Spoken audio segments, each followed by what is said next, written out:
2014 বিশ্বকাপের সেই রাত মনে আছে, যেখানে সেমিফাইনালে জার্মানির কাছে 7-1 গোলে বিধ্বস্ত হয়েছিল ব্রাজিল।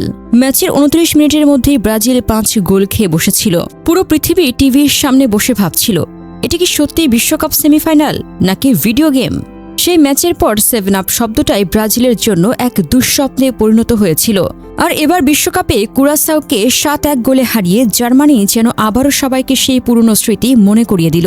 কুরাসাও হয়তো মাঠে নেমেছিল বিশ্বকাপ খেলার স্বপ্ন নিয়ে, কিন্তু ম্যাচ শেষ হওয়ার পর তাদের মনে হয়েছে বিশ্বকাপ খেলতে এসেছিলাম নাকি জার্মানির ফুটবল ক্লাস করে ফিরলাম।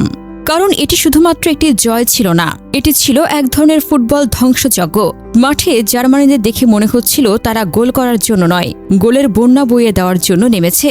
কুরাসাওয়ার ডিফেন্ডাররা হয়তো ম্যাচ শেষে এখনও খুঁজছেন জার্মান খেলোয়াড়রা আসলে কতজন ছিল, 11 জন নাকি 22 জন। কারণ মাঠের প্রতিটি জায়গায় শুধু জার্মানি আর জার্মানি। সবচেয়ে ভয়ঙ্কর বিষয় হলো এই জার্মানি কোনো এক সুপারস্টারের দল নয়, এরা দল হিসেবে ভয়ঙ্কর। একজনকে থামালে আরেকজন আসে, তাকে থামালে তৃতীয় জন আসে, তৃতীয় জনকে থামাতে গেলে চতুর্থ জন গোল করে বসে। ফলে প্রতিপক্ষ বুঝতেই পারে না আসল বিপদ কোথা থেকে আসছে। ফুটবল ইতিহাসে অনেক বড় দল এসেছে, অনেক বড় তারকা এসেছে, কিন্তু জার্মানির মতো এত ধারাবাহিকভাবে ভয় ধরানো দল খুব কমই এসেছে। কুরাসাও ম্যাচের শুরুতে কিছুটা প্রতিরোধ গড়ার চেষ্টা করেছিল, কিন্তু জার্মানিদের প্রেসিং, দ্রুত পাসিং আর পজিশনাল ফুটবলের সামনে তারা ধীরে ধীরে অসহায় হয়ে পড়ে। সবচেয়ে বড় চমক ছিল জার্মানির খেলার গতি। বল হারানোর কয়েক সেকেন্ডের মধ্যেই তারা প্রতিপক্ষের উপর ঝাঁপিয়ে পড়ছিল। মাঝমাঠ থেকে আক্রমণে উঠতে সময় লাগছিল না বললেই চলে।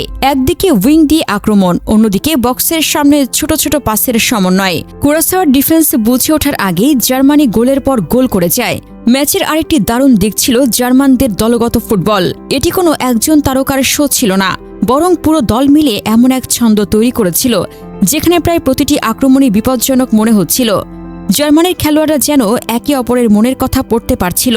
পাস, মুভমেন্ট, ফিনিশিং সবকিছুই ছিল প্রায় নিখুঁত। কুরাসাও একটি গোল করে ব্যবধান কিছুটা কমানোর চেষ্টা করলেও ততক্ষণে ম্যাচ অনেক দূরে এগিয়ে গেছে। জার্মানরা থামেনি, বরং শেষ পর্যন্ত গোলের ক্ষুধা ধরে রেখে প্রতিপক্ষকে পুরোপুরি বিধ্বস্ত করেছে।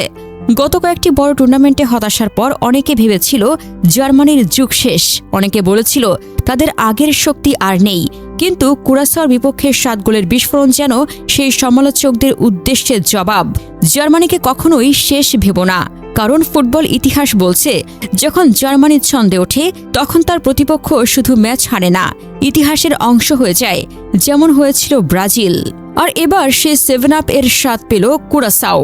ফুটবল ভক্তরা তাই মজা করে বলছেন বিশ্বকাপে জার্মানির সামনে সাবধানে খেলুন, না হলে মেনুতে আবারও 7 আপ চলে আসতে পারে।